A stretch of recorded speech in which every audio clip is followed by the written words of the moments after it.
مسلم شریف باب دعا النبی صلی اللہ علیہ وسلم لامت ہی، حدیث نمبر 499۔ حضرت عبداللہ بن عمر بن عاص رضی اللہ عنہما فرماتے ہیں، رسول اللہ صلی اللہ علیہ وآلہ وسلم نے قرآن پاک کی وہ آیت تلاوت فرمائی جس میں حق تعالیٰ جل شانہ نے حضرت ابراہیم علیہ السلام کی دعا کا ذکر فرمایا، جس کا ترجمہ ہے، اے میرے رب، ان بتوں نے بہت سے آدمیوں کو گمراہ کر دیا، اس لیے اپنی اور اپنی اولاد کے لیے بتوں کی عبادت سے بچنے کی دعا کرتا ہوں، اسی طرح قوم کو بھی ان کی عبادت سے روکتا ہوں۔ پھر میرے کہنے سننے کے بعد جس نے میری بات مان لی وہ تو میرا ہے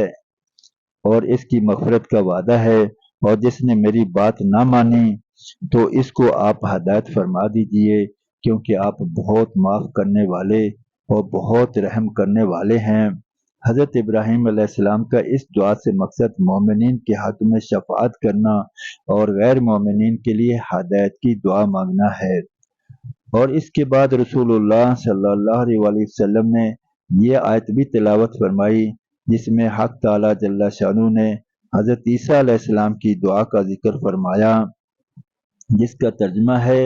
اگر آپ ان کو سزا دیں تو یہ آپ کے بندے ہیں اور آپ ان کے مالک ہیں، اور مالک کو حق ہے کہ بندوں کو ان کے گناہوں پر سزا دے،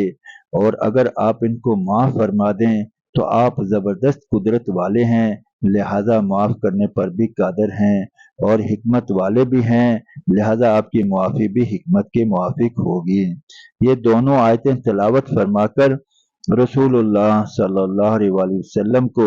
اپنی امت یاد آ گئی، اور رسول اللہ صلی اللہ علیہ وآلہ وسلم نے دعا کے لیے ہاتھ اٹھائے اور عرض کیا، اے اللہ، میری امت، میری امت، اور آپ رونے لگے۔ اس پر حق تعالیٰ جل شانہ کا ارشاد ہوا، اے جبرائیل، میرے محبوب کے پاس جاؤ، اگرچہ تمہارا رب سب کچھ جانتا ہے مگر پھر بھی تم ان سے پوچھو کہ ان کے رونے کا سبب کیا ہے۔ چنانچہ حضرت جبرائیل علیہ السلام نبی مکرم صلی اللہ علیہ وآلہ وسلم کے پاس آئے اور آپ علیہ الصلوۃ والسلام سے پوچھا۔ آپ صلی اللہ علیہ وآلہ وسلم نے جبرائیل علیہ السلام کو بتایا کہ مجھے اپنی امت کے بارے میں اس فکر نے رلایا کہ ان کا آخرت میں کیا ہوگا۔ جبرائیل علیہ السلام نے جا کر حق تعالیٰ جل شانہ سے اس بات کو عرض کیا۔ اللہ تعالیٰ جل شانہ نے فرمایا، جبرائیل، میرے محبوب کے پاس جاؤ اور ان سے کہو کہ تمہاری امت کے بارے میں ہم تمہیں خوش کر دیں گے اور تمہیں غمگین نہیں کریں گے۔ بعض روایات میں اس موقع پر رسول اللہ صلی اللہ علیہ وسلم کا فرمان ذکر کیا گیا ہے کہ جبرائیل علیہ السلام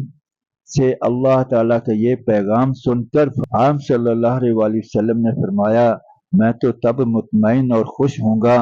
جب میرا کوئی امتی بھی دوزخ میں نہ رہے۔ معارف الحدیث میں اس موقع پر لکھا ہے کہ حق تعالیٰ جل شانہ کو سب کچھ معلوم ہونے کے باوجود رونے کا سبب پوچھنے کے لیے جبرائیل علیہ السلام کو رسول اللہ صلی اللہ علیہ وآلہ وسلم کے پاس بھیجنا آپ کے اکرام اور اعزاز کے طور پر تھا۔ اسی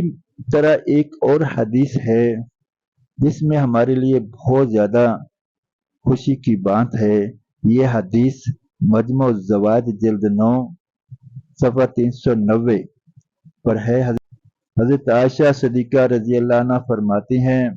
میں نے رسول اللہ صلی اللہ علیہ وآلہ وسلم کو ایک مرتبہ خوش دیکھا تو عرض کیا، یا رسول اللہ صلی اللہ علیہ وآلہ وسلم، میرے لیے حق تعالیٰ جل شانہ سے دعا فرما دیں۔ آپ صلی اللہ علیہ وآلہ وسلم نے ارشاد فرمایا، اے اللہ، عائشہ کے اگلے پچھلے تمام گناہ معاف فرما دیجئے اور ان گناہوں کو بھی معاف فرما دیجئے جو اس نے چھپ کر کیے اور اعلانیہ کیے۔ اس دعا کو سن کر میں خوشی میں اتنا ہنسی کہ میرا سر میری گود کو جا لگا۔ رسول اللہ صلی اللہ علیہ وآلہ وسلم نے ارشاد فرمایا، کیا تمہیں میری دعا سے بہت خوشی ہو رہی ہے؟ میں نے عرض کیا مجھے آپ کی دعا سے خوشی کیوں نہ ہو؟ آپ صلی اللہ علیہ وآلہ وسلم نے ارشاد فرمایا اللہ کی قسم یہ دعا تو میں اپنی امت کے لیے ہر نماز میں مانگتا ہوں۔ جو نبی ہمارے لیے اس قدر دعائیں مانگتے ہو، اتنا پریشان رہتے ہوں کہ رب تعالیٰ جل شانہ کو تسلی کے لیے آپ کے اعزاز و اکرام کے لیے حضرت جبرائیل علیہ السلام کو بھیجنا پڑے، تو اس نبی کا ہم پر بھی تو کوئی حق ہے کہ ہم ان سے مکمل ان کی تابع داری کریں، ان سے محبت کریں، ان کے ہر لفظ پر اپنی جان کو نثار کریں۔ آؤ مل کر اس کا عہد کریں کہ اب کے بعد ہم رسول اللہ صلی اللہ علیہ وآلہ وسلم کے ہر حکم کو اپنی جان سے زیادہ قیمتی سمجھیں گے، اس پر مکمل طور پر پیروی کریں گے، اور نبی مکرم صلی اللہ علیہ وآلہ وسلم کی ذات پر درود و سلام کا بھیجنا اور آپ صلی اللہ علیہ وآلہ وسلم کی محبت تمام ماسوا سے زیادہ ہونا،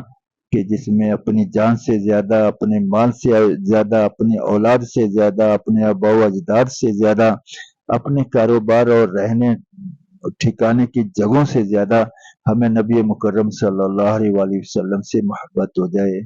نبی مکرم صلی اللہ علیہ وآلہ وسلم کے طور اطوار کو اپنانا اور آپ کے مخالفین کے طور اطوار کو چھوڑنا